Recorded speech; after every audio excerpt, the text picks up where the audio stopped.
So now we're going to move into exploring and using some evidence-based strategies for teaching vocabulary. This is going to be a light introduction, and you'll get deeper and more detailed support when you log into your individual teacher module, as well as when you use the templates in your downloadable teacher toolkit.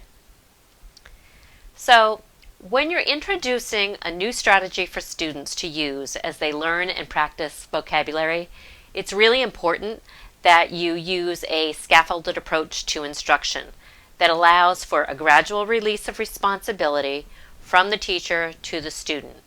And in this way, students are supported as they learn the new strategy, and once they understand how it works and what they're supposed to do, you can continue to have students use that strategy independently for future word learning.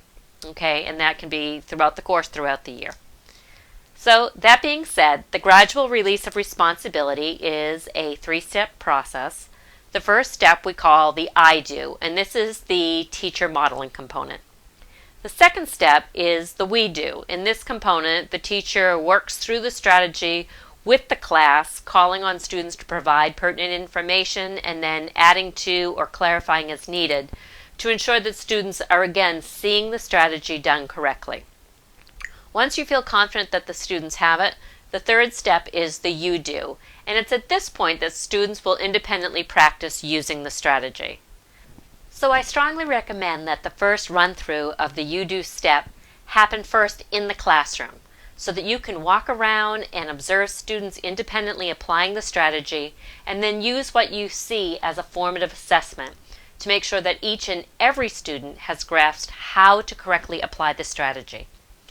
In the event that there are students who are struggling, you then will have an opportunity to provide them the extra instruction or support in the classroom that day before expecting that they will independently use the strategy for practice going forward.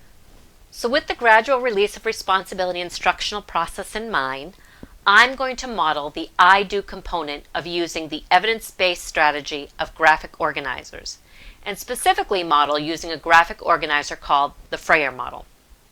Remember that when you're doing the I do stage, the students are watching what you're doing and you're talking out loud about what you're thinking, so that the process is really clear to students and they really see how to employ that strategy. Okay, I say we give it a go, and I want you to watch me as if I'm the teacher and you're the students. So I'm going to introduce you now to a new strategy that you're going to be able to use to explore and practice your vocabulary words, and that strategy is called the Freyer model. So let me first explain how the Freyer model works. The Freyer model is a four-square graphic organizer where the word or the term that's being learned is placed in the center, and then each square around it holds specific information that relates to the word. So starting with the block on the top right, I'm going to write characteristics or attributes of the word. Then the block beneath that is a place to write non-examples of the word. The block beside that is a place to write examples of the word, and finally the top block up on the left is where you write the definition of the word based on the other things you wrote and what you think. So I'm going to model that strategy for you so you can see it with one of our actual vocabulary words, and the word I'm going to use is transparent. So the first thing I'm going to do is write transparent in the oval at the center of my model, and then I'm going to look to the top right block and I'm going to think to myself, what do I think the word transparent means? What comes to mind when I hear that word? And I tend to think about things that are clear or that I can see through. So I'm going to write down those characteristics or attributes of the word transparent in that top right block.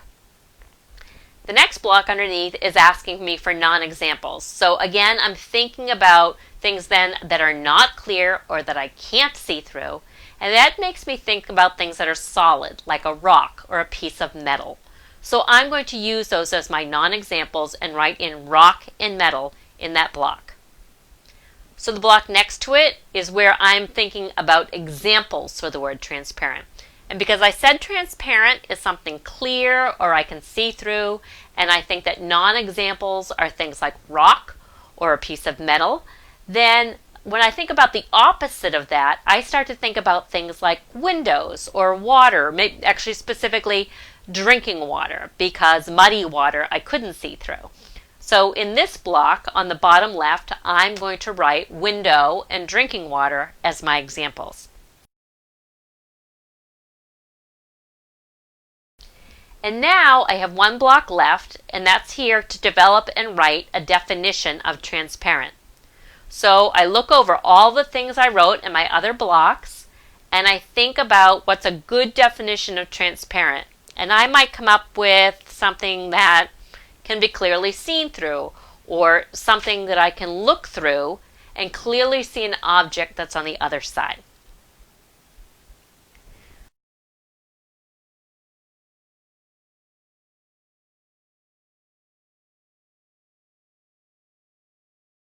So that gives you a sense of how you could model and think aloud for your students this particular graphic organizer, but the same would be true for any time you want to model the I do portion. You have to think out loud, walk through that so students can see how your thinking plays out as you work through the strategy.